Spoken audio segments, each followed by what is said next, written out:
In 2011, there was a website where you could buy anything: drugs, weapons, fake passports, and no one knew who you were.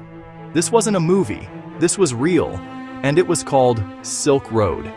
In early 2011, a new kind of marketplace flickered to life in the shadowed corners of the internet. It did not exist on the familiar web of search engines and social media. This was Silk Road, accessible only through a specialized network designed for anonymity. Here, users browsed listings for goods forbidden in the outside world. The virtual shelves were stocked with illegal drugs, counterfeit documents, and hacking tools. An Amazon for the underworld, operating beyond the reach of conventional law and order. A forbidden door that many were curious to open.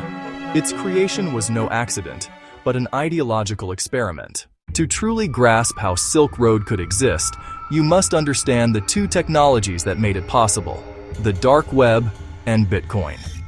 The dark web is a small, encrypted portion of the internet not indexed by standard search engines. Access requires special software, the Onion Router, or Tor, originally developed by the US Navy to protect intelligence communications. Tor bounces traffic through volunteer servers. Each hop adds encryption, obscuring the source. It shields journalists, activists, and whistleblowers from oppressive regimes. But the same shield can hide criminals who wish to operate outside the law. At the same time, a revolutionary money emerged: Bitcoin, created in 2009 by Satoshi Nakamoto, a decentralized currency with no central bank or government. Transactions are recorded on a public ledger, the blockchain, maintained by a distributed network. Peer-to-peer transfers worldwide, with privacy traditional banking could not offer. Together, Tor and Bitcoin formed the perfect storm for anonymous markets. Browse with Tor, select illicit goods, pay with Bitcoin. No real name, no public location, no bank trail. A fortress of secrecy, seemingly beyond the grasp of any authority. Silk Road began small in January 2011, with psychedelic mushrooms grown by its founder. Forums and whispers spread the word of a secure marketplace. Seller ratings and buyer reviews created competitive pressure and quality control. Growth was exponential. Thousands of sellers, hundreds of thousands of buyers. Inventory expanded from cannabis and ecstasy to cocaine and heroin, plus forged passports, stolen credit cards, and hacking tutorials. An estimated $1.2 billion in sales, tens of millions in commissions. Anonymous leadership championed free markets and individual liberty. Forums teemed with philosophy: drug ethics, failed drug war, the right to privacy. To believers, it was a political statement, a society without state coercion. But harm was profound: addiction, overdoses, devastated lives. A global distribution channel for organized crime. A case study in the consequences of unchecked digital libertarianism. The entire empire was overseen by an enigmatic figure, Dread Pirate Roberts, a name drawn from The Princess Bride, an identity passed from one to another, a role anyone could fill, making the position immortal if the person was caught. A carefully crafted persona, charismatic, untouchable, a ghost in the machine. DPR was not just an admin, he was the voice, the philosopher, the iron-fisted ruler. He argued people should be free to buy and sell so long as they did not directly harm others. He framed the drug war as a human rights violation and pitched Silk Road as harm reduction. A following of digital revolutionaries grew, but later evidence painted a darker picture.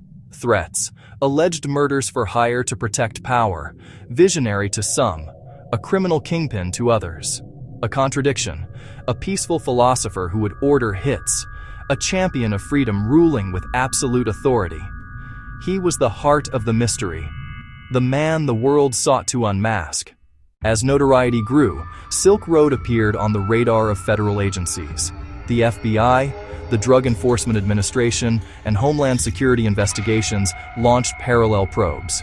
A target cloaked by Tor, fueled by encrypted currency, run by a master of concealment. No IP to follow, no bank to subpoena. A new frontier demanded new tactics. The approach was multi-pronged and methodical. Agents went undercover, posed as buyers, and made controlled buys. Packages traced vendors. Arrests flipped lower-level dealers. Painstaking forensics scoured the open web and dark forums for a single slip. One milestone came from human error.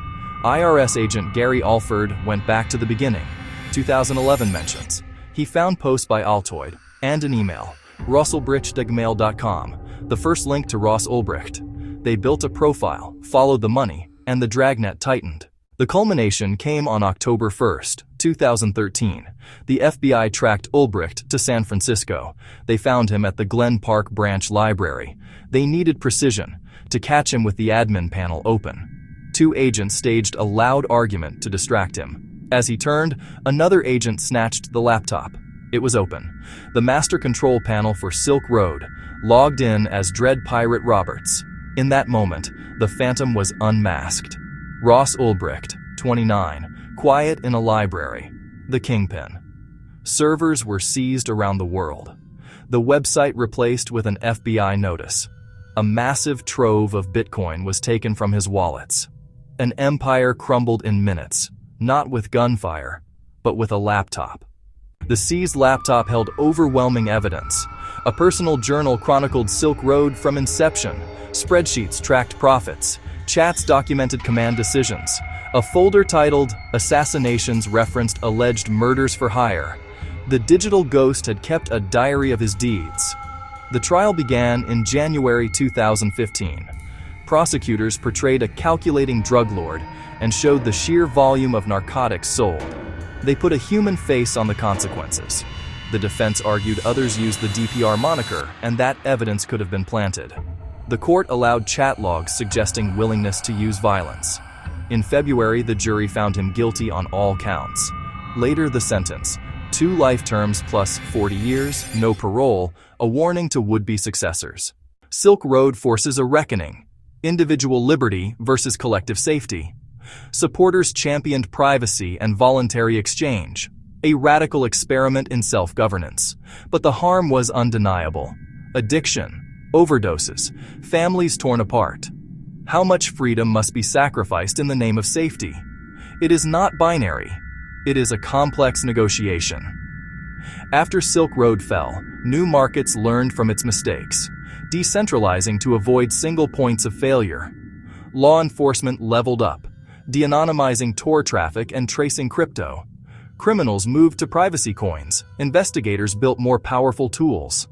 The legacy: expanded monitoring powers, and a backlash from privacy advocates. The early internet's idealism gave way to a contested reality. The cost of Ulbricht's idealism was not only his freedom, but a more monitored, less private internet. Silk Road is gone, but questions about privacy, surveillance, and the soul of the internet remain chillingly unresolved.